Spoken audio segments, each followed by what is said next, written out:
I am not traditionally observant, but I think of my grandparents' sacrifice to come here, and I think of how they worked so hard to come here that gave me the choice of how I want to live my life and to be free in that way. And perhaps it wasn't even in a way that they intended.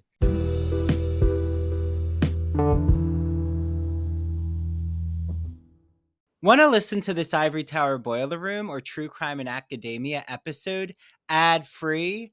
Head on over to our Patreon, patreon.com/ Ivory Tower Boiler Room, to listen to all of our podcast episodes without any ads. You get access to our video episodes, our bonus episodes, and even more exclusive content, including merchandise.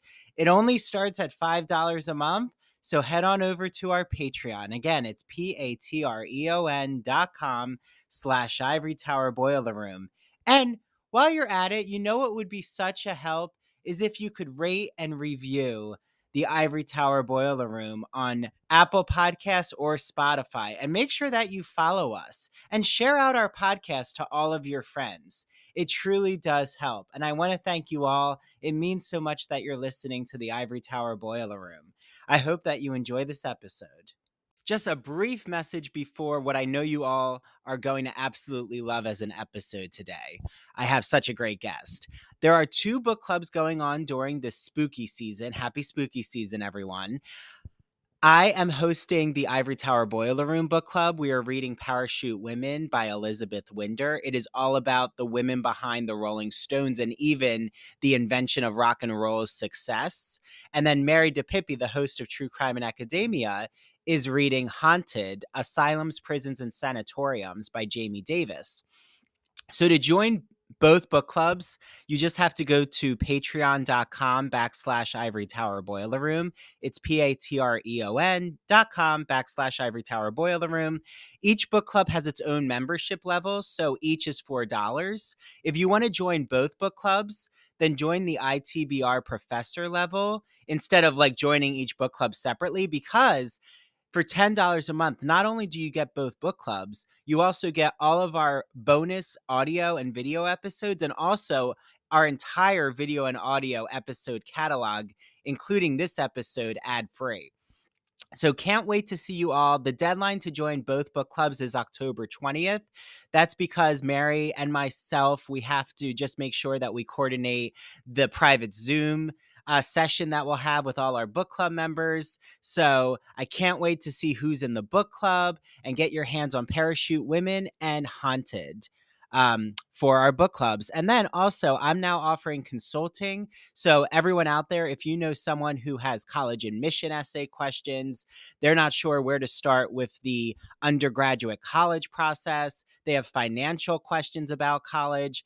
I was lucky enough and had a lot of financial conversations about loans, and I actually didn't have any loans from my college experience, and I was able to get scholarships. So I can help you with that. I can help with graduate school questions, graduate school thesis editing, dissertation editing, podcast questions, help with your podcast, starting a podcast, social media branding questions. I'm here for your services. So my initial consultation fee is only $30, and it's a 1-hour Zoom. So head to patreon.com/ Ivory Tower Boiler Room, and you'll see that consultation option. Okay, without further ado, here is today's episode.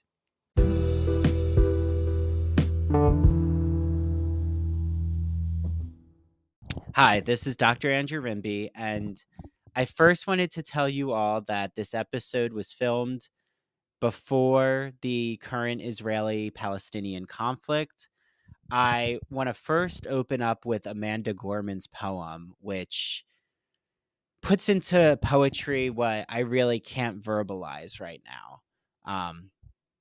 Because I've tried. I've tried to record this at least 10 times, and I feel like I'm never actually verbalizing a message, because words right now are not coming to me. I feel heartbroken.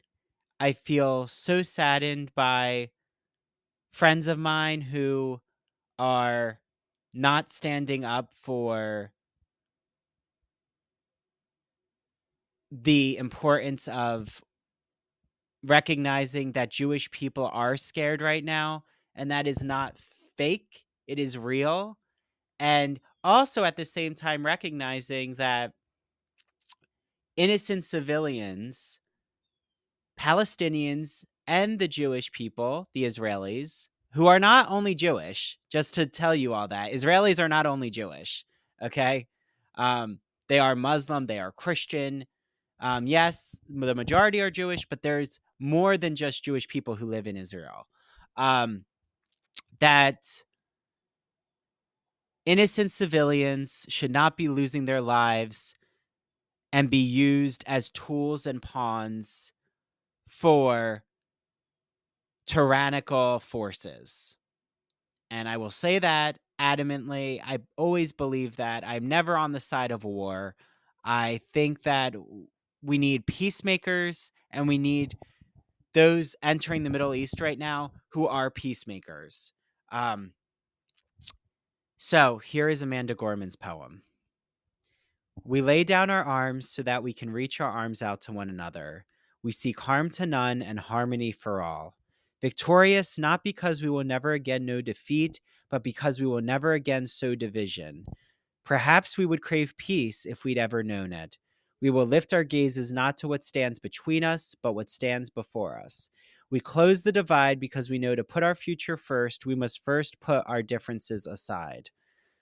I want to recognize that with Aaron's novel, he opens up about his own family's Jewish story, how they faced anti Semitism and were able to find a better life for themselves that starts in Cuba and ends in America. I have opened up about my own family and their Jewish history. I'm still unraveling it. All I know is that my ancestors did not talk about their Jewish faith because of anti Semitism.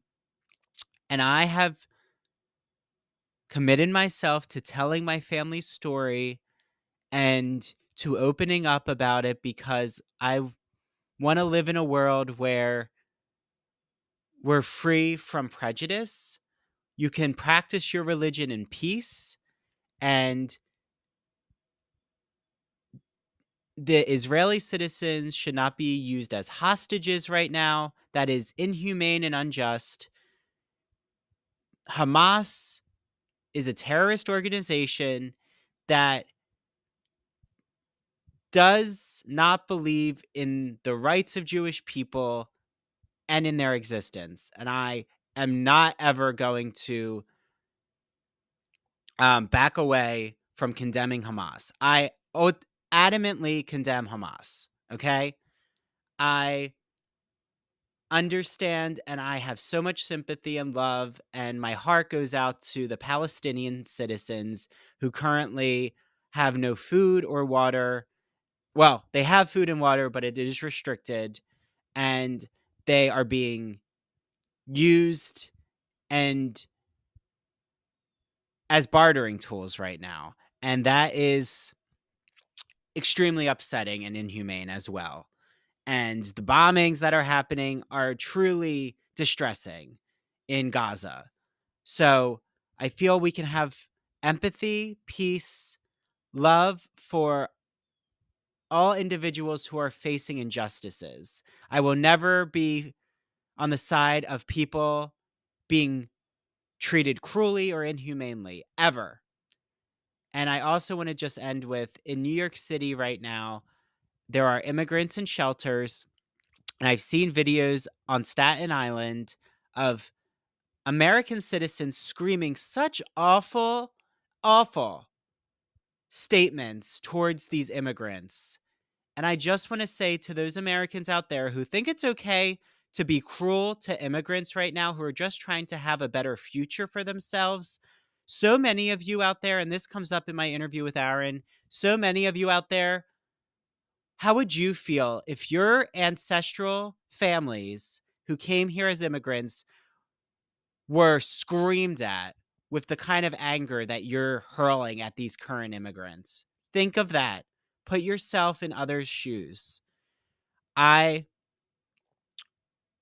want to adamantly stand for humanity, for justice, for peace, and I don't want wars to continue to happen.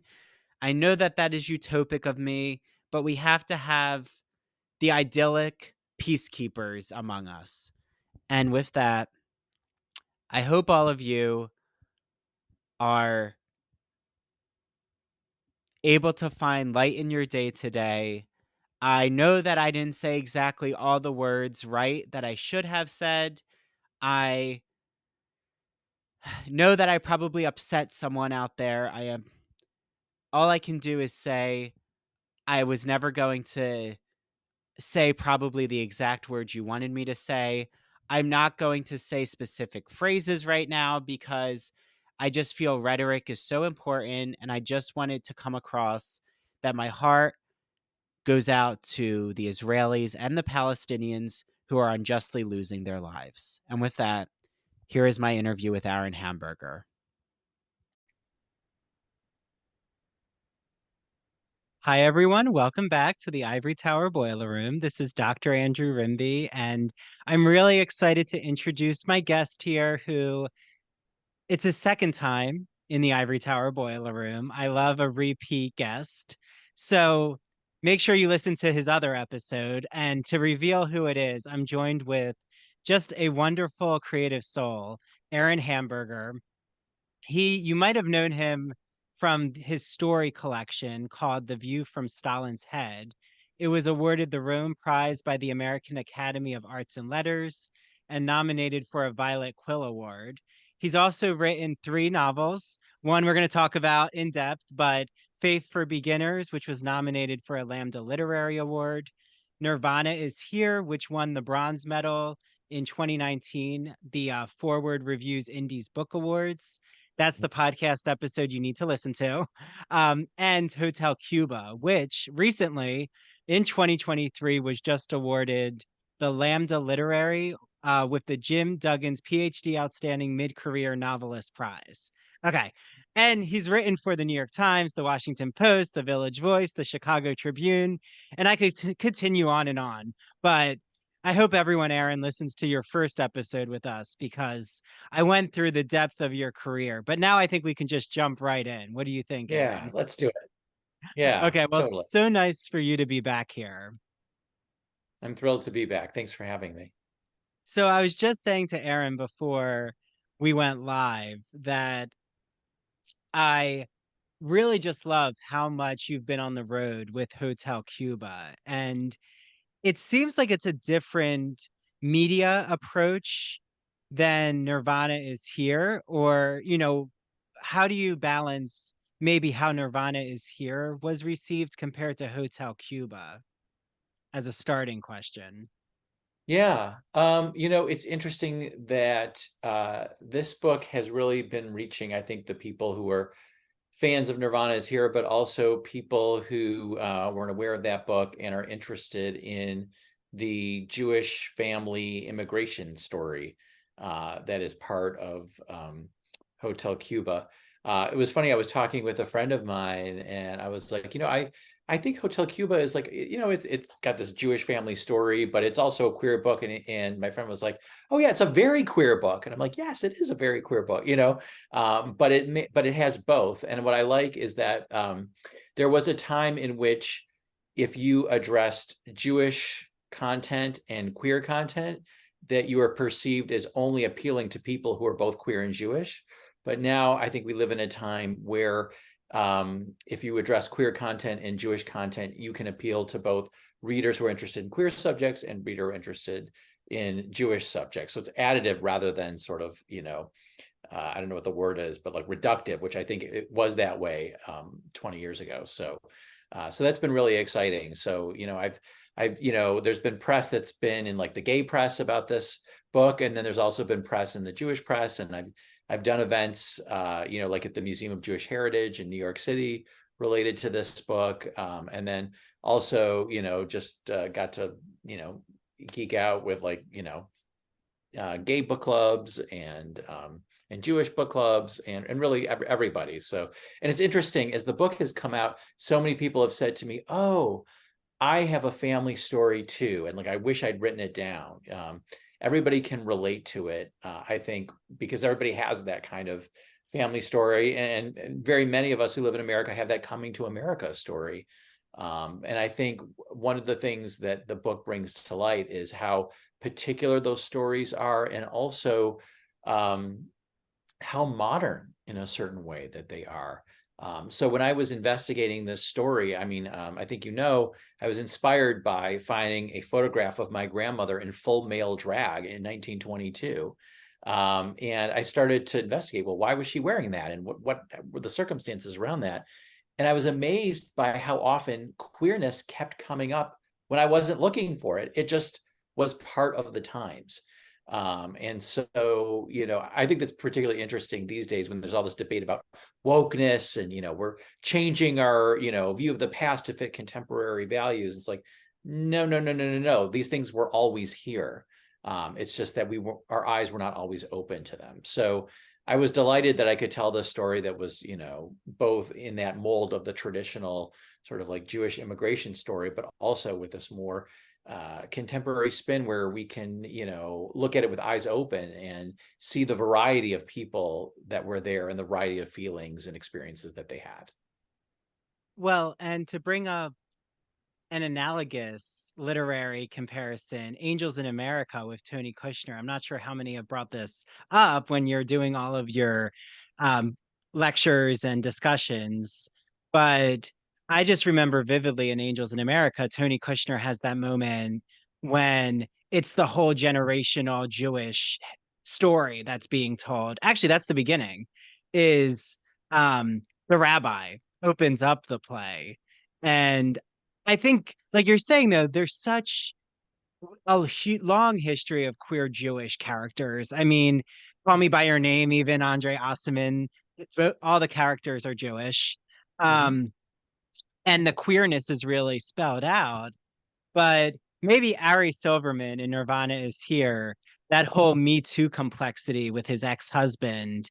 I'm not trying to paint the picture that because of that sexual harassment, it turned off certain readers, but I think it is a different vein, like you're saying, than two sisters in Hotel Cuba who have this immigration story of trying to get into America and then they get blocked because of anti-immigration laws and have to, right, settling in Cuba, you don't hear that narrative a lot, but there's such, like you bring to bear Mm-hmm. Cuba, Brazil. I'm thinking of Clarice Lispector being a Jewish writer in Brazil, and I think even in the Evita musical, they touch upon Jewish immigrants in Argentina.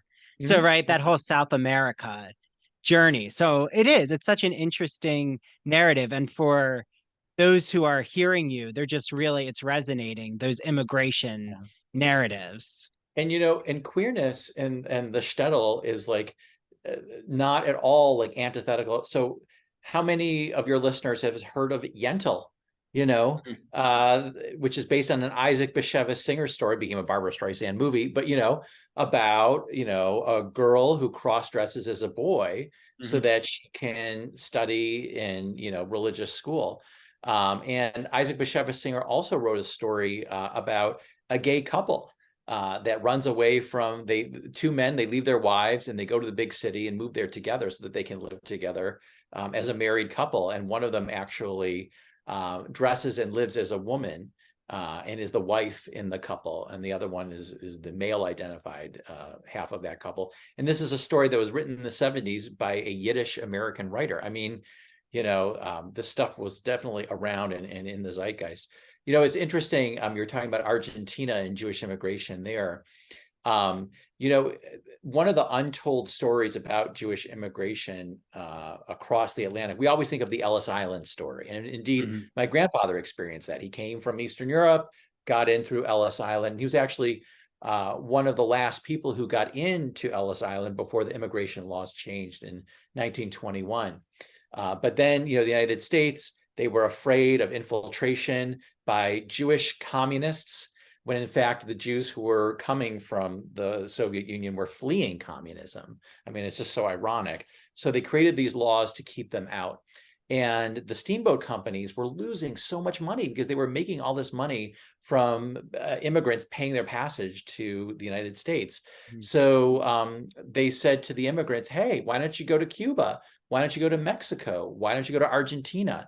And so those became big places where immigrants would go instead of the United States. And originally in the law that was passed in 1921, there's a carve out that says if you can establish residency in Cuba, Central America, South America for 1 year, you can then get into the United States and you will not be subject to these quotas. So a lot of people followed that path. And what's interesting is as this book has come out, people have written to me and come up to me and said, oh my God, like I also am like a descendant of immigrants who took that path. And so it's so interesting just to hear about this divergent path that people took. And what fascinated me about Havana in particular was that it was the center of alcohol tourism. So this was during the time of Prohibition, and you couldn't get drunk in the United States legally. And the hot song on the Billboard charts was I'll See You in Cuba by Irving Berlin, which was, the theme of it was, let's go to Cuba and get drunk because we can't get drunk in the United States. So all these American tourists are descending on Havana, doing alcohol tourism and engaging in every kind of debauchery that you can imagine. So live sex shows and, just think Mardi Gras on steroids. That's what it was like. So imagine like this young woman coming from a, very secluded shtetl in the middle of Russia, with winter and snow and then the mud of summer. And suddenly hot, sultry Havana and the debauchery and the drinking and everything that's going on in the clash of cultures and what that must have been like. And then, you were mentioning Me Too. The story has a Me Too element to it as well, because she is the victim of sexual violence, and it's a secret that she has to keep to herself, but is haunting her and hanging over her as she's trying to make her way through this very strange and exotic world to her. Yeah, well, and I thank you for bringing up that liberatory aspect that you just so nicely lay out throughout the thematic element of your novel. And it's so interesting because a very New York Jewish immigrant tale on the stage, I think of, is Guys and Dolls, which is set in the 1920s to 30s, um, sometime in between, but there's all these liquor laws, and then where do they go but Cuba and Havana? And like in the movie, that's where she's drinking out of the coconuts. And I mean, she's not Mm-hmm. Jewish, Sarah Brown, but Mm-hmm. um there's that whole, just the gambling. And I think of Atlantic City and Prohibition and Boardwalk Empire, and Irving Berlin actually vacationed in Atlantic City. So like when you brought up Irving Berlin, it was very like that's all part of this zeitgeist and part of the cultural explosion, the liberatory themes. Because, wouldn't you say, how many, when you're talking about your book, Aaron, do they bring up ragtime? Or I feel like ragtime would be like E.L. Mm, Doctor's narrative. We always think of that turn of the century. We think of Fiddler on the Roof, which is turn of the right, century. It's right. always, I think there's even the musical Rags. It's always this turn of the century Jewish narrative of Ellis Island. But Mm-hmm. like Emma Lazarus even writing that poem, The New Colossus, for the statue, um, Right. is all right into the 1900s. But Yeah. the World War One aspect, right after World War One, I feel isn't really um, a cultural representation in our TV, films, musicals, novels.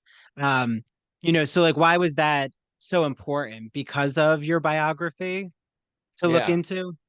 So, a couple of things. There was a huge surge in immigration that happened from about 1900 to 1920, which was in part why these new restrictive immigration laws came into force.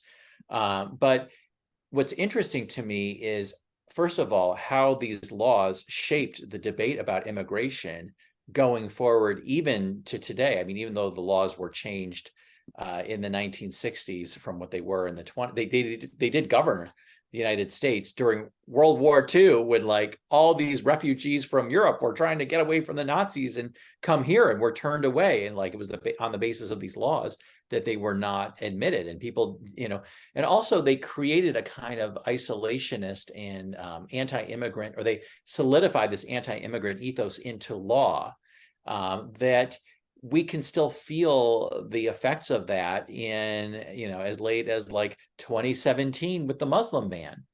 I mean, the way that these laws were structured in 1921, it was like, okay, we can't say no Jews in America, but what we can do is we can ban immigration from countries where the immigration is like 85% Jewish. What did Trump do in 2017?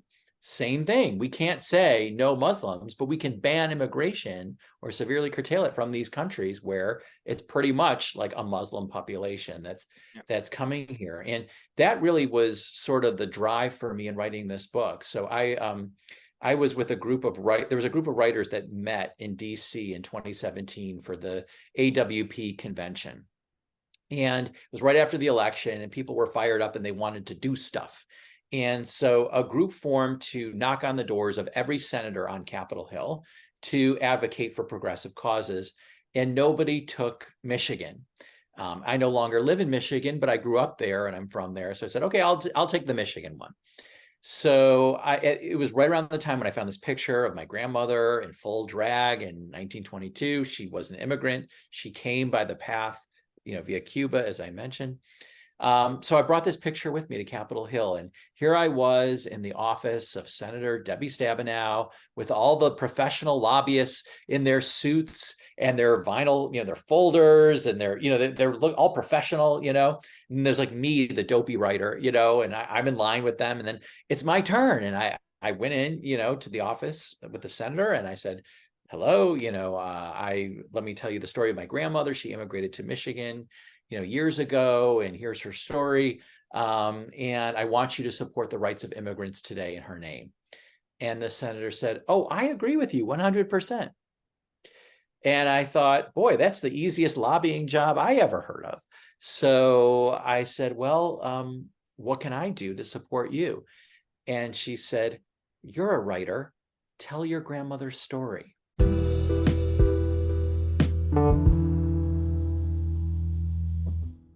Hi, this is Dr. Andrew Rimby, and I'm so excited to shout out the Gay and Lesbian Review, who is helping to sponsor the ITBR podcast. For all of you out there, the Gay and Lesbian Review is a bi-monthly magazine where you can discover new things about gay and lesbian literature, history, and culture.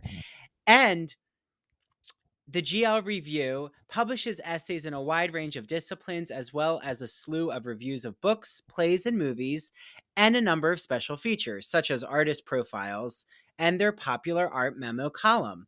Each issue of the magazine brings you consistently intelligent, lively, thought-provoking articles focused on a unifying theme. For example, their September-October issue centers on the theme Cracking the Closet. So, starting in the 19th century, a number of artists and writers found ways to crack the closet by expressing their sexuality between the lines or in the interstices of their work. For example, Ignacio Darnad, who is a friend of the ITBR podcast, he's been on our show, writes all about illustrator J.C. Leyendecker, whose work for Ivory Soap and Arrow Collars gave him plenty of opportunities to draw pictures of well-dressed and at times scantily dressed American men. And you also can find an article by Vernon Rosario, who has been on the podcast, and he talks about the quest for sex in the Middle Ages. So, to subscribe, visit glreview.org. That's glreview.org. Click subscribe. So on their website, go all the way over to the right-hand side and you'll see the button subscribe. Click subscribe and enter the promo code ITBR50 because you're getting 50% off your subscription to the print or digital edition of the Gay and Lesbian Review magazine.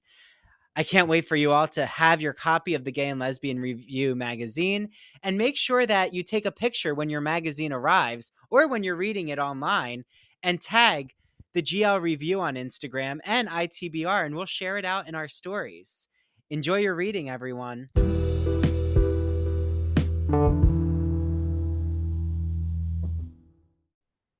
Mm. And I hadn't really considered that. I, was just there to kind of advocate, for the causes I believed in. And, I was winding up. Nirvana is here at that point. I was sort of like casting about for like a new project. And I thought, well, I don't know. Let me see what happens. Let me just see for fun. Like, okay, well, she's on the ship. She's crossing the Atlantic. What was it like to be on the ship? Like, Mm. if people had to wash their hands, were there sinks? Did they have sinks on ships? And like, what was the room like? Where did they sleep? What were the beds like? What did it smell like? Who else was there? And so I started digging around, and I found like it was just so fascinating to me that I wanted to know more. So then I got her across the ocean. I got her to Cuba. And it's like, okay, well, when you land at Cuba, like what happens to you, et cetera, et cetera, et cetera. And I just got on this roll, and it just kept going. And here I was with a manuscript. Well, and what did the senator say now that Hotel Cuba is out?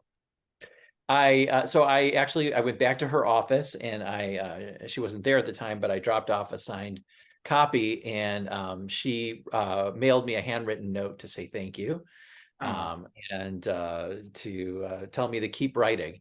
And I have to say, she has the most beautiful handwriting I've ever seen. I was very impressed by her handwriting. Well, and you make no qualms about being progressive. And I know like you even share on your social media activist moments and marches. Um, and what I'm curious about though is because, your audience is large, which is wonderful. Like this book is so resonating. I was even saying to Aaron that I listened to his NPR interview, which is everyone out there after this, you should listen. It's 8 minutes. But have you had political, I don't want to call them opponents, but right, have you had those? I'm sure they range in a spectrum, especially Jewish Americans. They're not all progressive. Unlike, I think there's a stereotype that they're all Democrats, which is not true. Right. Because as we know, there's like the Republican Jewish voters for Israel, and I don't have to get into all that.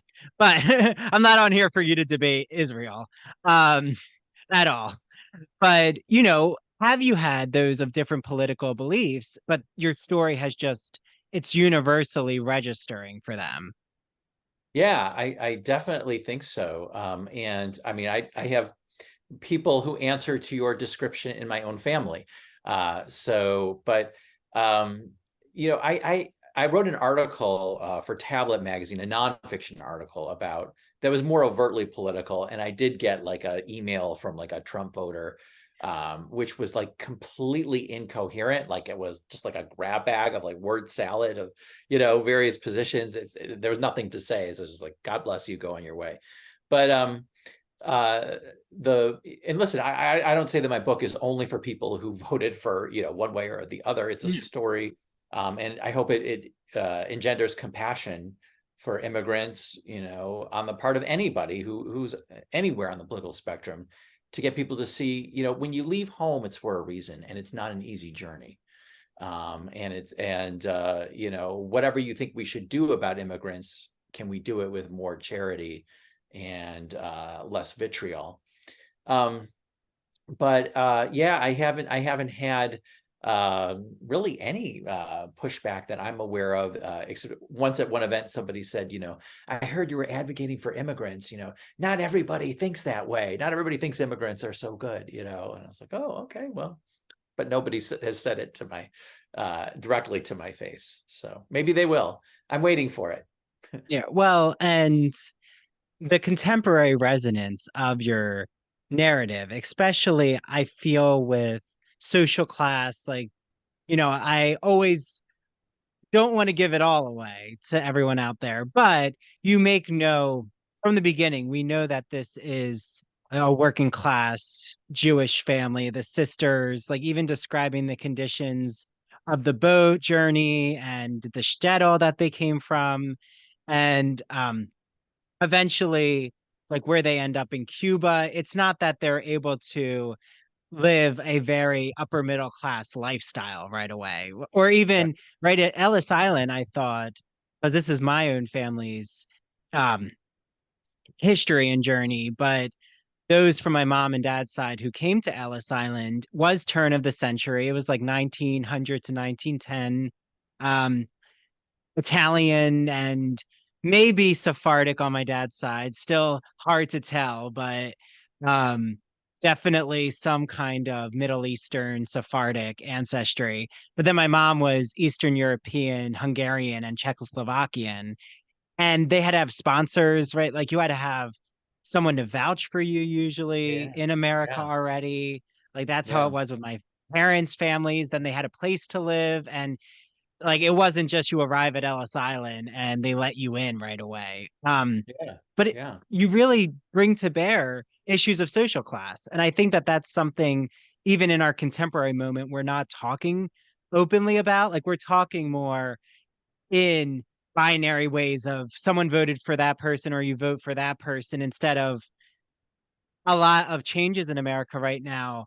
It is a immigration centered, and it's about what policies do we have on the table and how do we operate under empathy or, um, the immigrants who are here in America currently, they tend to be from a working class. Like it is related to social class. I mean, maybe I'm generalizing, but even what's happening right now in New York City with those who, um, are trying to get into hotels and then they're having to sleep outside. It's just mind-boggling to think this is where we are right now in our country. Yeah, yeah. What's kind of fascinating to me, which I didn't know until I started digging into my story, is that so my both my grandparents came from the same village in Russia, and then when you read the book, you sort of see their story converge. So my grandmother and her family always thought they were like a little better than everybody else because they came from Lithuania, Oh, that wow. there was like even within this very sort of poor village that they were from, there were these social strata, and also she was the daughter of the cantor, and like yes, the cantor had to work as a butcher to make ends meet, during the week, but he was still the cantor, and so they were like a little better off than other people in their town. But then, once they get to Cuba, they're really kind of scraping the bottom of the barrel. And then we have recordings of my grandparents telling their immigration stories. And my grandmother says, when she eventually got to New York, she said, when I saw how my sisters were living in New York, I wanted to go back to Russia.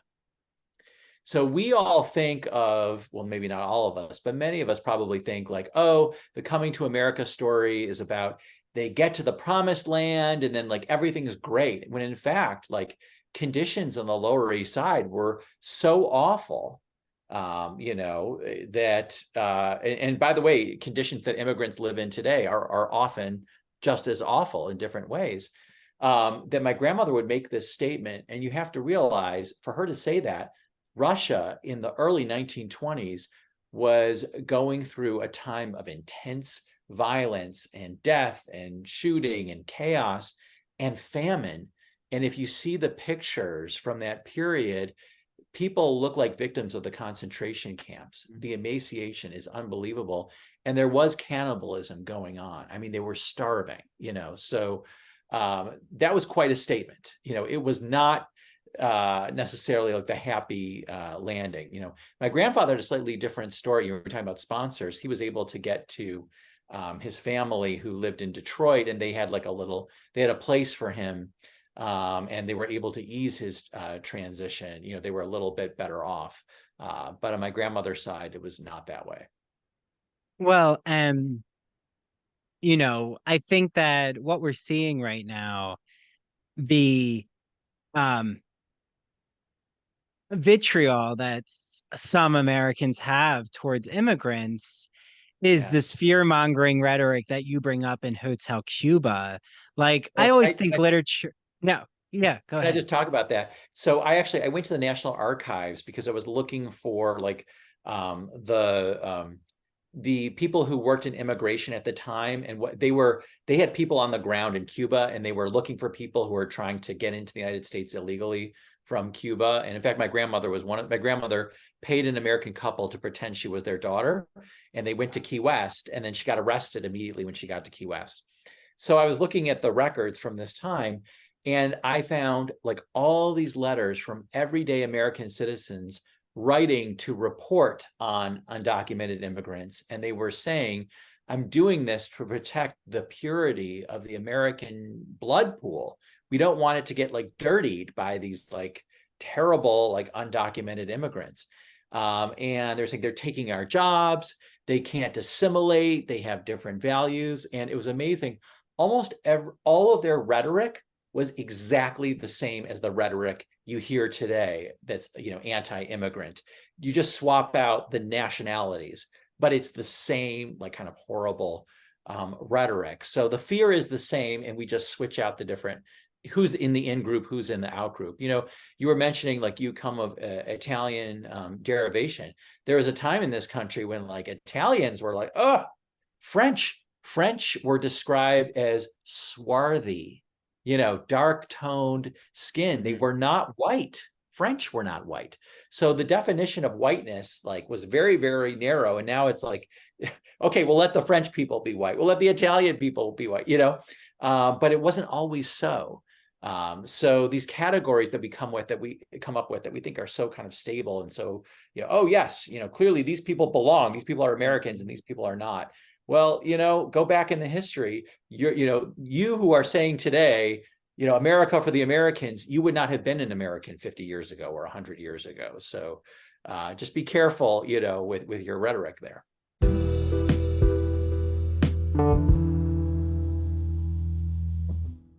Are you afraid of the dark? Sorry, I had to, everyone. It's Dr. Andrew Rimby. Happy spooky season and gothic and horror, just all the vibes. I am so excited to talk about Broadview Press, who you might know helps sponsor our podcast. They're an independent publisher in the humanities since 1985. Did you know they have so many horror novels that you need to get your hands on? They have Frankenstein, of course, by Mary Shelley. They have Dracula by Bram Stoker, one of my favorites. They have The Strange Case of Dr. Jekyll and Mr. Hyde by Robert Louis Stevenson, Edgar Allan Poe's Poetry and Tales. Oh, they just have so many gothic novels that you all need to soak your teeth into, bob your teeth into. Some kind of Halloween metaphor is appropriate there. They also have academic books like Dr. Jeffrey Andrew Weinstock's The Mad Scientist's Guide to Composition. So if you're a writing professor out there, you need to get your hands on that. And they also have a gift package called Mystery Horror Sensation, which if you don't know what to choose, just choose the Mystery Horror Sensation gift package. Just a reminder, you get 20% off on broadviewpress.com, link in our show notes. Just use the code Ivory Tower, all lowercase. Ivory Tower, 20% off all your books on broadviewpress.com, all of them. I can't wait for you all to hear our next Broadview Press guest. It's coming in November. And definitely when you buy one of their horror or gothic novels or books, just make sure you tag us on Instagram at Ivory Tower Boiler Room and tag them too at Broadview Press. I know they'll love to share it. Okay, everyone. Be careful if you're reading in the dark. I don't want you to get too scared. Turn a light on. Bye, everyone. LGBT stories are universal, but each one speaks to the individual heart and soul of the writer telling it. Do you have a story to tell? Or have you been moved by an LGBT book, film, painting, television show, or other form of media? Then the Gay and Lesbian Review wants to hear from you. The GNLR believes in bringing awareness to queer art and artists through reviews, commentary, and thought pieces in which the author relates their personal lives to a particular piece of art, a novel, a movie. In addition to the print magazine, the GNLR also publishes articles on its blog. So you can see all of this on glreview.org. That's glreview.org. Remember, you get 50% off your subscription of the GL Review magazine when you use the promo code ITBR50. That's 50% off your print or digital subscription when you use promo code ITBR50. To learn more about submitting an article for the GNLR, visit their writer's guidelines. The link is located at the bottom of their homepage. And if you have any questions, email Stephen Hemrick. That's STEPHEN dot HEMRICK at glreview.org. The GNLR and its readers can't wait to see what you have to say.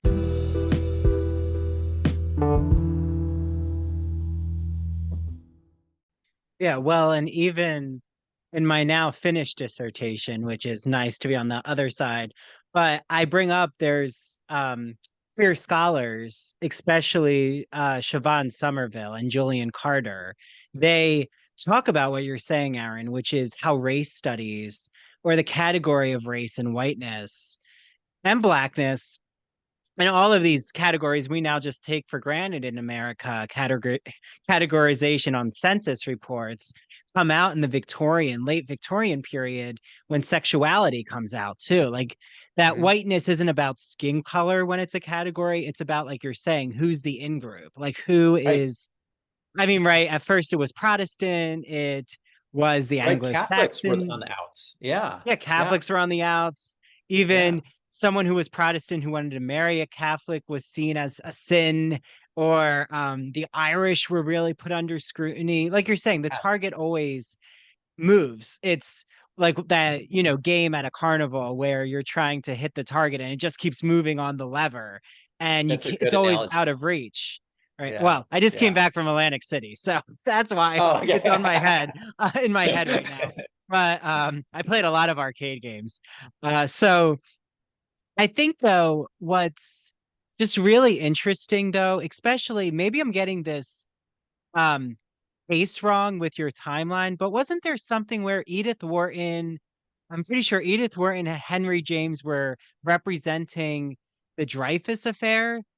Or Oh, there was something I thought in like the early 20th, or maybe now we're like talking 1920s.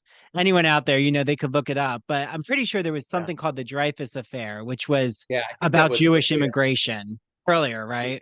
Yeah, that was actually where, so that was in France where a uh, a French soldier was accused of betraying the French during, I believe it was during the Franco-Prussian War. It might have even been in like the late 1800s. I got to look it up.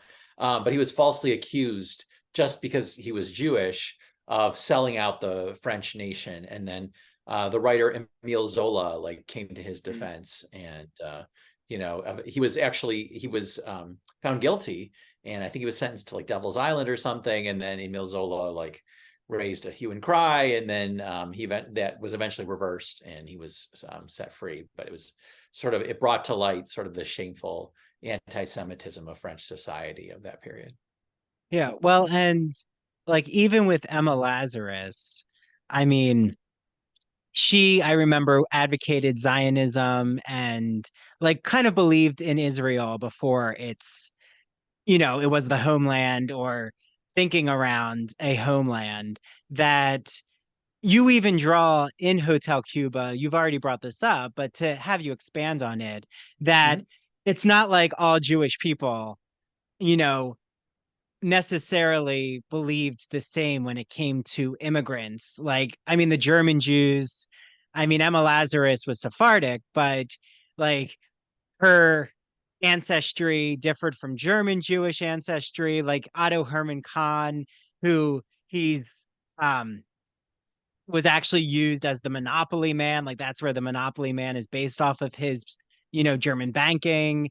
And he Mhm. then has his mansion built on Long Island.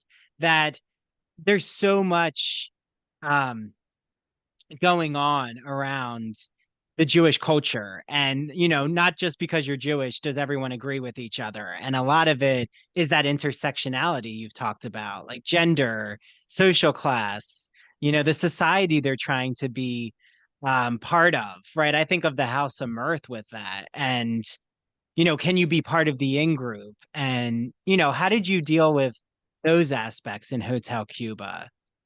Yeah, well, it was fascinating to me that when these immigrants were coming from Eastern Europe to Havana in the early 1920s, there was a Jewish community that was already there, and it was divided. So there were some of the earliest Jews who settled in Cuba in the 1800s were from Turkey, Mm, and they were Sephardic, and so they were called the Turcos.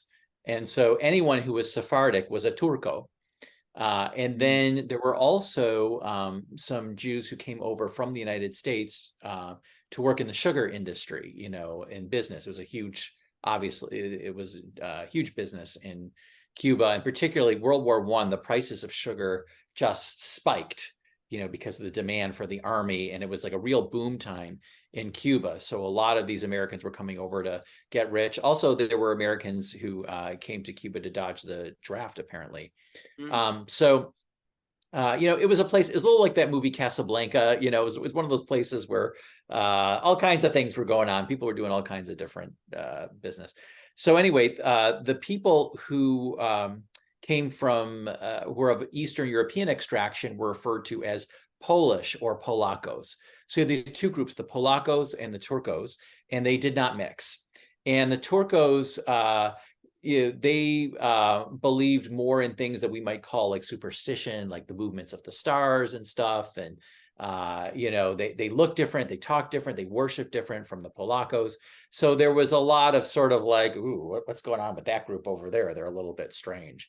What's interesting is that when these people were showing up from Eastern Europe to Cuba, a lot of the women in the American Jewish group were worried that the young women would fall into prostitution. Mm, And so they formed a group that they called the Ezra Society, which was linked to HIAS in America, the Hebrew Immigration Aid Society, which looked out for the immigrants who came off the boats in Ellis Island. And they would meet this Ezra Society, these women would meet the boats as the immigrants were coming off, and they would look for young Jewish women and they would help them navigate immigration. They would get them settled. They had a place called the Mädelheim, the young women's home, it's Yiddish for young mm, women's home. And they would teach them a little Spanish, give them some pocket money, help them find jobs. Interestingly, Cuba went through this boom time during World War I. As soon as the war was over, the sugar prices totally fell because the demand suddenly was gone. So all these overnight millionaires became overnight paupers. mm. And so there was a big economic depression in Cuba. In fact, there are all these boats full of luxury goods from Europe that were docked in Cuba harbor, and they were just sitting there waiting for people to pay them for their goods, and nobody had the money to pay them. So it was hard to find work for these young women who were coming across. So a lot of them ended up working in sweatshops in old Havana, which is where, I believe my grandmother was, and she worked making hats like the character in Hotel Cuba. And when I went to Havana, I was walking all through those old streets of old Havana, trying to imagine, I was walking in my grandmother's footsteps, hoping, anytime I saw a building that looked older than 1922, I was like, my grandmother might have seen this, she might have passed this way. So it was very thrilling. Yeah. Well, were the Gratzes in Philadelphia? I feel like Rebecca Gratz was part of that. You said HI, the Hebrew Highest. Yes, bias. Hebrew Immigration Aid Society, which still exists to this day, by the way. Mm, Although it's not, it used to be like to meet the boats at Ellis Island. Now they just advocate for immigrants from all backgrounds, from all countries, from all religions, and they're a wonderful sort of charity organization that just works on the behalf of immigrants. So if anybody's looking for a cause to support, that's like mhm. a great vehicle. Yeah. And have you had a chance to speak at the Jewish American Museum in Philadelphia? No, I have not. Oh, okay. Well, I hope they invite you because it's one of my favorite. Oh, Um, cool. the New York ones, yes, as well. I also love the Jewish Art Museum on the Upper East Yes. Side. Yeah, that's Um, one of my favorite museums. They have such great exhibits there. yeah, they had, oh my, his name is out of my mind. He's like such an iconic Jewish modern painter. It'll come to me, Aaron. But Chagall? okay. No, maybe a little. He might be. Oh, Modigliani. Oh, But I think Modigliani. he's a Okay. little earlier from Yeah. modernism. But I mean, Yeah. Chagall's wonderful, but Modigliani is my favorite. Okay. Oh, good. That's a little geeking out over art. Um, but something that I feel, as we're, nearing the end of the conversation that you've addressed, but it's something that I'm just so curious about is, I mean, you've talked about anti-immigration, like how it resonates now, but we haven't necessarily addressed anti-Semitism. Like, do you Mhm. see these as forces that operate similarly right now, or do you think that anti-Semitism, like you've already brought up what happened in Cuba with the Eastern European slash Ashkenazi group and the Sephardic Turkish group. But even Mhm. right now, I find that there's even just, um, I don't want to say they're competing, but there's differences even with the Persian Jewish community that I know of on Mhm. Long Island and the Yes. Eastern European or Sephardic, like more those who've been here longer in America who think they're more modern and like they all see the Persian Jewish community as more traditional or, you know, they're, more tied to orthodoxy, Correct. even. Yeah. Yeah. Yeah. I mean, I definitely think there are divisions like within the Jewish world, like the ones that you point out, in terms of the links between anti-immigration feeling, anti-Semitism, homophobia. I think that these things are linked, even though these groups might not acknowledge these links with each other. There are homophobic Jews out there. There are certainly immigrants who may have homophobic feelings, and there may be immigrants with anti-Semitic feelings, and there may be Jews with anti-immigration feelings. It's interesting how the divide and conquer principle, works to our disadvantage. Like, imagine if we could all be allies with each other and sort of say, hey, wait a minute, like, we really are all in the same boat here. I mean, and frankly, even the sort of dominant, uh, in terms of power class, they have a lot of links with us too, as lovers of democracy. Like, we should all kind of like join hands to a certain extent, because I feel like the real threat to our world right now is the threat of illiberalism and anti-democracy, and it's a worldwide threat. And if we don't act, we could see our freedoms taken away. We could live in a society where might makes right, and like whoever has the power makes the rules. There's no sense of justice. So yeah, I do see those kind of linkages that you were pointing out, and I think the power of literature is that it can remind us that, like, behind these sort of news headlines about immigration or sexual assault or whatever it is, there's a human story. There's a particular story. There's a particular narrative, and we all have that. We all know people who are queer or who were an immigrant or a victim of sexual violence. Like, they're all around you, and you may not know their story. I may not have heard their story, but it's there. And so many people have come up to me at readings and they've said, your story made me go back and want to look at my own family stories. And I always say, do it, do it. If there's one thing to take, I mean, there's a lot of things I hope people take away from the book, but the more people are curious about each other's stories, the more empathetic and compassionate we can be. And like, wouldn't it be a better world if we had more empathy and compassion for each other? Well, and I don't know, how much of a fan of Fiddler on the Roof are you? Do you enjoy the musical? Because I'm using it as an example right now, but I'm like, I should ask Yeah. Aaron how much he enjoys that Yeah. musical. I wrote this piece called "Queering the Fiddler on the Roof" story, which talks a little bit about, like, growing up as a Jewish kid, you just could not escape Fiddler on the Roof. Like, you were going to see Fiddler on the Roof, the movie and the theater version, like multiple times. So it's not a question. It's like asking, do you like Air? Like, it's part of the Air. But what I found fascinating was, my sister-in-law was saying, she took her grandmother to see Fiddler on the Roof, and my family also has the story of taking my grandparents to see Fiddler on the Roof. and their reactions were, we didn't dress that nice in the shtetl, and not enough mud. It looked like they thought it was like a prettied up version of the truth of what it was like to be in the shtetl. So I found that kind of funny. But obviously, it has beautiful music. It's a winning story. I recommend everybody go read, Tevye the Milkman by Sholem Aleichem, which was the source material for Fiddler on the Roof. And also, so many great Yiddish writers, not just Sholem Aleichem, Isaac Bashevis Singer, and on and on and on. Go read that treasure trove of literature as well if you like Fiddler on the Roof.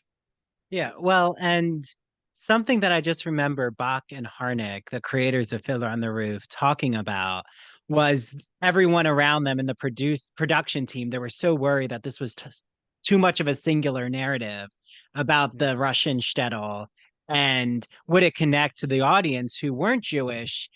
Um, and eventually they realized that this was such a universal tale. Like the singularity is what made it universal. Like the more particular a narrative, the more it speaks to a wider audience.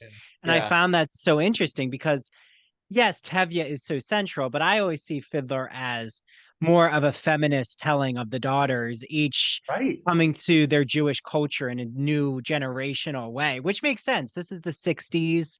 It's feminist liberation is like starting to happen. We have the counterculture movement of the hippies. There's the Vietnam protests. Like it's just interesting when this musical comes out that I feel Hotel Cuba, you're doing it's a similar mission in that it's so particular, but it's also, like you've said, not just Jewish readers are coming to you saying it resonates. It's resonating with such a wide readership.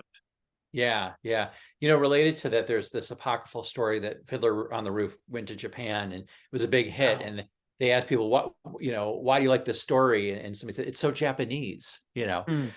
So I think, yes, the appeal to through the particular to, a variety of audience. I mean, that's how we relate. We relate through the particular as human beings. On the theatrical side of things, there's a play that's mentioned in Hotel Cuba that Pearl goes to see called Jewish King Lear. There was actually a really thriving Yiddish theater scene in New York at this time. And one of the big hits was this Jewish King Lear, which was an adaptation of King Lear set in the shtetl. But the division between the father and the daughters was not about land, it was about religion. Mm. And so the Cordelia character, the good daughter who the father rejects, in Jewish King Lear, the reason he rejects her is because she married a non-Jewish guy and she isn't going to synagogue and she isn't keeping kosher. But at the end of the play, he realizes, no, she's the good one and the religiously observant daughters, they're the bad ones. And Pearl goes to see this play and it really resonates with her. It's one of her favorites. So just so fascinating when you go back into the history and you read about people's lives, how modern they were and how the same things that we're wrestling with now they were wrestling with then. And so maybe we can learn a little something by seeing what people did at an earlier age. Yeah. Well, and how, I mean, like you said, you actually have recordings of your grandparents' stories, which Yeah. is unique and unusual in my opinion. Like it's so lovely and amazing that you actually have this archive. But, Yes. have people talked with you who discovered their Jewish roots? Like there was hidden layers because I feel like that's actually, I mean, that's something in my family.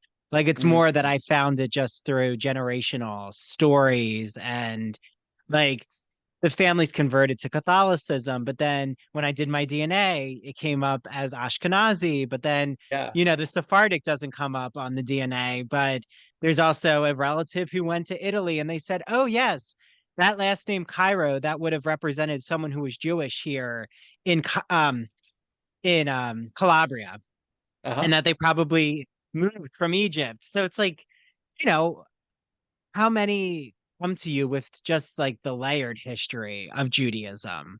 Mm-hmm. Not necessarily through this book, but I do have friends who've taken that DNA test and were surprised to find that they had, Jewish ancestry. I have not done it myself, but my brother did it, and I was like, "Oh, what did you find?" He was like, 99.9% Ashkenazi Jew. Like, so we don't have any, other, we're not so mixed. But, what's interesting to me is we're all a little bit of everything, and whether that's true genetically or whether that's true spiritually, we have everything in us, and including all the human impulses and inclinations. One of the things about my grandmother's story was that she was helped by so many people along the way, as is the character Pearl in Hotel Cuba, whom she never saw again. And some of them were Jewish and some of them weren't Jewish, but the kindness of strangers, and maybe she never got to go back and thank them, and they maybe never were aware of it. But it was so crucial in her being able to eventually make it, and being able to, in the 1970s, tell her story and have it, on these recordings.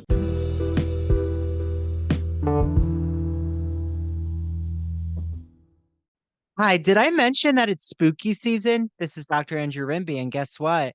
I have so many Halloween and fall designs and crafts in my apartment. And guess what? There is a person who's made me so many Halloween horror fall themed items, and her name is Mandy Bengal. She owns Mandy Made It, a craft crochet company. So Mandy talked to me and said, Andrew, I want everyone out there to know that if they mention ITBR and that they heard my ad, that I will give them a free ITBR t-shirt. So make sure you mention ITBR and order from Mandy crocheted pumpkins that she actually is using cinnamon sticks as the stem, which is a brilliant idea. How cozy. And also filling the pumpkins with potpourri. I already want to wrap myself in a blanket. She has Halloween keychains, other Halloween crochet designs. So how can you reach out to her? Go to her Facebook or Instagram at Mandy Made It. Reach out to her. She will ship items out to you. If you live in the South New Jersey, Philly area, she'll arrange to have you either pick it up or deliver it to you. So Mandy just makes such beautiful crocheted items. And I'm so happy that she supports the podcast. I've known Mandy since I was a child. We were in theater camp together. That's how I met Mary. So the three of us have known each other a long time. Okay, head over to Mandy Made It for your handmade crocheted items for this Halloween and fall. Imagine that you're riding the Turner Classic Movie Great Movie Ride in Hollywood studios. It's in the 1990s. As you're journeying through the Great Movie Ride, you pass the Wizard of Oz, where all of a sudden you see the Wicked Witch of the West ascend into Munchkinland in a cloud of smoke and flames. Well, that's the memory I have with the Great Movie Ride in classic cinema when I was at Disney in the 1990s as a young boy. And ever since that, I was hooked on classic cinema. Well, my friend Christian Garcia, friend of the Ivory Tower Boiler Room, has a podcast that you all are going to love. It's called That Old Gay Classic Cinema, and he looks at queer themes in classic cinema like Vertigo, The Wizard of Oz, Sleeping Beauty, Mary Poppins, 101 Dalmatians, Hello Dolly. The list can go on and on and on. So follow him on Instagram at That Old Gay Classic Cinema. You can listen to his podcast on Apple and Spotify. And he also is on the premiere episode of our Queer as Folk podcast, where I'm rewatching every episode of Queer as Folk from 2000. And the episodes come out bi-weekly. So make sure you listen to his episode with me. And he's launching a rewatch show of Smash, where they're putting on a Marilyn Monroe musical. So he's going to be joined by co-hosts, a lot who are in the Broadway and theater industry, and I'm going to be on his first episode. So without further ado, get listening to That Old Gay Classic Cinema. Enjoy.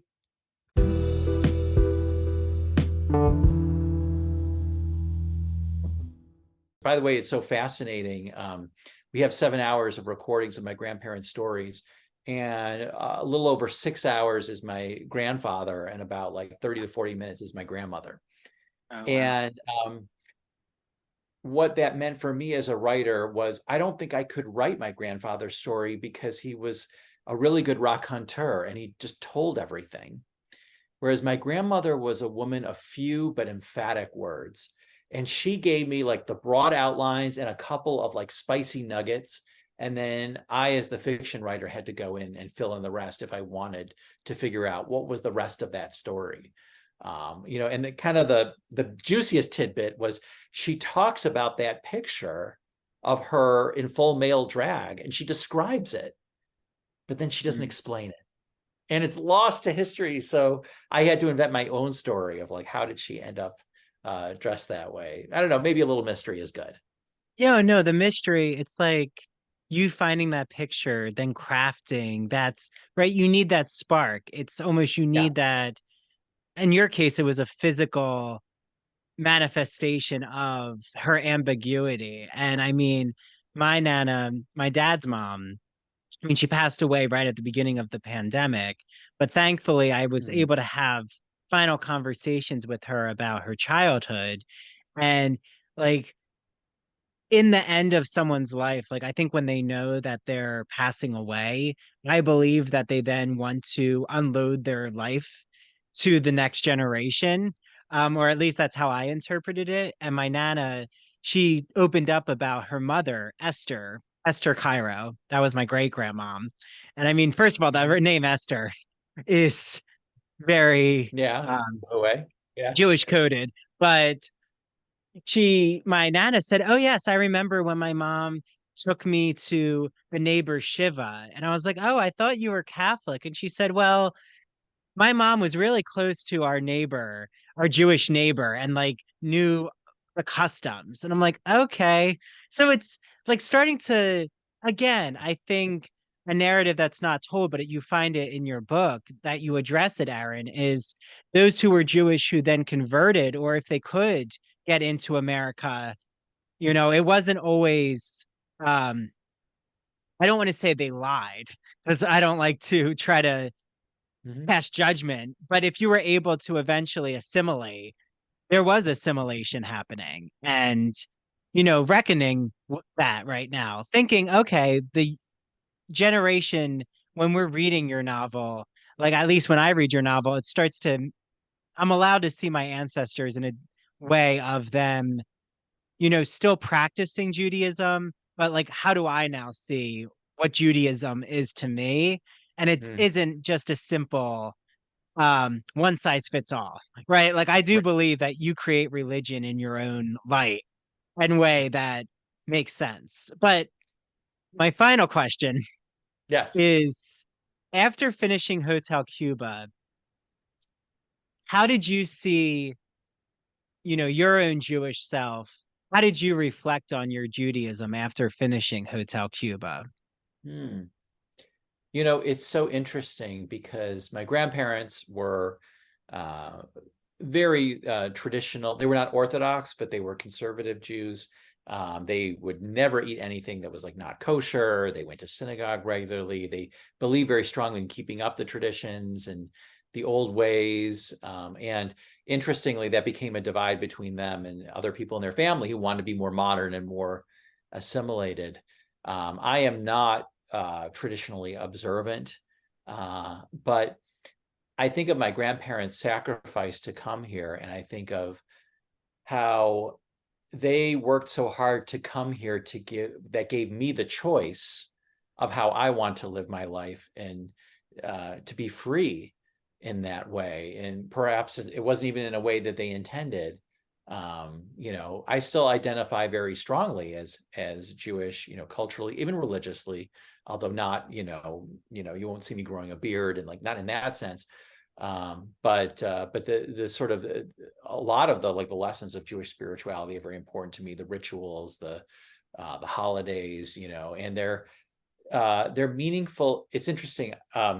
They're meaningful to me, not necessarily, and like I get like brownie points every time like I light a candle or something. They're meaningful to me as an action of and in itself. It's like exercising at the gym. It's not like you're doing a homework assignment, it's just, hopefully, ideally, it's something that like you feel better as you do it. It gets the adrenaline going. It's something that, it has an effect on you through the doing of it. So that's how I relate to my Jewish identity religiously. And then ethnically and culturally, I think about the fact that my grandparents left home and everybody that they left behind were killed in the Holocaust. Mm. Every single one. Their entire village was destroyed. The Nazis came to town one day and they just shot all the men. And then a year later, they came back and they shot all the women and the children, in the same spot. So, and think about if you had to leave your parents and knowing that you would never see them again, but the letters are going back and forth, and then one day the letters stop coming, and then you find out why, and you weren't there. I mean, that's so much to bear. And for a long time, I think I took that for granted. And by writing this story and figuring out how would this journey have worked, again, how would you wash your hands in the boat? When you get off at the docks, what do you do next? What do you do for work? And then how do you get from there to America? Seeing like the practical steps of it, it brought me closer and gave me a greater understanding of what they might have been through. And I'm so grateful that I had that opportunity. Yeah, well, and I, just thank you for bringing your book into existence. And if anything, I find that um, Jewish culture, arts and culture are so central. Like, why Broadway or why writing and comedy, even? I mean, comedians, there's a whole tradition. And like the Catskills, the Yeah. Borscht Belt, all of that. Um, that there's such, because of maybe the loss, like the immense loss that has happened. I mean, I think this is the um analogous with the queer community, like with HIV AIDS. and AIDS, Yeah. right? Yeah. That then you latch Right. onto your arts and culture even stronger to tell the Right. story and to find humor and levity and try to process grief and trauma. So, there's so much of all of that in your novel. And I thank you for that, Aaron. And it's just been such a wonderful conversation with you. Yeah. Thank you. Thank you. I had such a blast. Yes. Okay. Well, and everyone out there, how can they, you need to plug yourself now, Aaron. How can they follow you? Instagram. I know you have an Instagram, so how can they Yep. follow you there?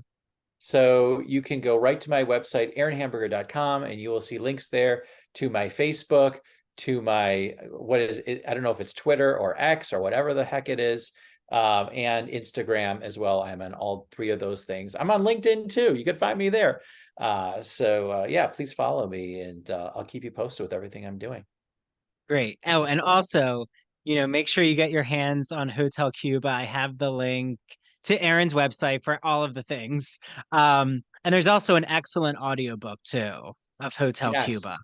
Yes, the audio reader. In fact, when the book came out, I hadn't heard the whole audio version, and so I started listening to it, and I got so caught up in it. I was like, "What happens next?" And I was like, "Wait a minute, I wrote this. I know what happens next." But she does such a good job of bringing it to life. And I actually got to meet her for the first time at one of my events in New York, and that was really special.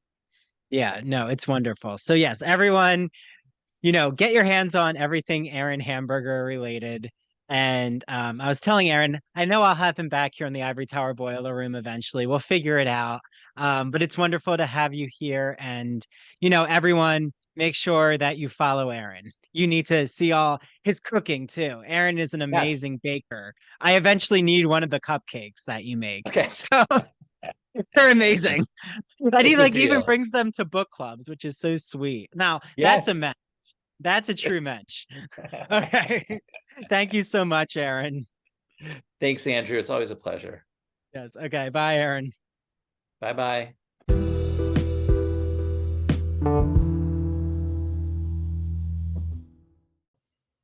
Hi, this is Dr. Andrew Rimby. I want to thank you so much for listening to the ITBR and TCIA episodes. Make sure, if you don't, follow, rate, and review us on Spotify and Apple Podcasts. Also, make sure you follow ITBR on TikTok and Instagram at Ivory Tower Boiler Room and TCIA on TikTok and Instagram at True Crime and Academia. Also, we have a brand new Patreon membership system. So I just want to explain it to you all quickly. So if you want to become an ITBR student, it is $5 a month. You get ad-free ITBR and TCIA episodes and video interviews. If you want to become an ITBR professor for $10 a month, you get all of those ad-free benefits, but you also get access to both the ITBR and TCIA book clubs. You can join both book clubs, get ad-free episodes, plus you're going to get all of our extra video episodes. So I am rewatching Queer as Folk. Christian Garcia from That Old Gay Classic Cinema is joining us, and he's rewatching Smash. Mary is going to start to rewatch shows as well. You even get access to what I'm calling the ITBR Teaches. So if I'm recapping a movie or a TV show, including Barbie, Halloween movies and horror films, you get access to that as well. And then I also am offering consultation services. So for $30, you get your first initial consultation with me. It's a 1 hour private Zoom. I will help create your podcast, your media brand. How do you navigate academia as an undergrad or a grad student? Do you need help with technology? It could be teaching tools, Spotify for podcasters, video editor software. Do you want to expand your social media presence as an artist, writer, podcaster, or academic? Do you want help on how to create a public humanities identity like I've created for myself? So I'm offering that consultation service. You can find more info about it on Patreon. And you also can join our book clubs. If you want to just join the ITBR book club or the TCIA book club, you can do that for $4 a month. Patreon.com/Ivory Tower Boiler Room. That is patreon.com/Ivory Tower Boiler Room. Thanks to the team, Mary DePippi, our chief contributor, and thank you to our 2 new interns from Stony Brook University, Jonathan and Sarah. Bye, everyone. Until next time.